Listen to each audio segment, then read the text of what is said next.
கள்ளக்குறிச்சி மாவட்டத்தில் உள்ள மணிமுக்தா அணையிலிருந்து 16,500 கன அடி உபரி நீர் வெளியேற்றப்படுகிறது.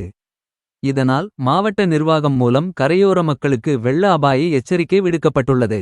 தமிழகம் முழுவதும் பென்சில் புயலால் பரவலாக இடைவிடாது பெய்த கனமழையால் ஏரி, குளங்கள் என அனைத்தும் விறுவிறுவென நிரம்பி வருகின்றன. இதையடுத்து அதனை தீவிரமாக கண்காணித்து வரும் மாவட்ட நிர்வாகத்தினர் நிலைமைக்கு ஏற்றவாறு நீரை திறக்க நடவடிக்கை எடுத்து வருகின்றனர். அந்த வகையில் கள்ளக்குறிச்சி மாவட்டம் சங்கராபுரம் வட்டம் அணைக்கரை கோட்டாலம் அருகே அமைந்துள்ள மணிமுக்தா அணையின் நீர்பிடிப்பு பகுதிகளில் தொடர்ந்து பெய்து வரும் மழையின் காரணமாக அணைக்கு நீர்வரத்து அதிகரித்துள்ளது. 36 அடி உயரம் கொண்ட அணையின் நீர்மட்டம் 34 அடியே எட்டியுள்ளது. இதனால் நீர்பிடிப்பு பகுதியிலிருந்து அணைக்கு வரும் 16,500 கன அடி நீர் அப்படியே உபரியாக ஆற்றில் வெளியேற்றப்படுகிறது.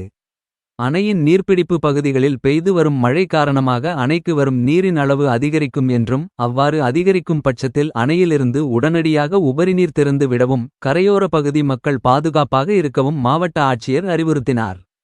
மேலும் மணிமுக்தா அணையை சுற்றி இருக்கக்கூடிய 20க்கும் மேற்பட்ட கிராமங்களில் உள்ள ஏரிகள், குளங்கள் ஆகியவற்றை நிரம்ப தொடங்கியுள்ளது. இதனால் 6,000 ஏக்கர் அளவிலான விளைநிலங்களில் தண்ணீர் புகும் அபாயம் ஏற்பட்டுள்ளது.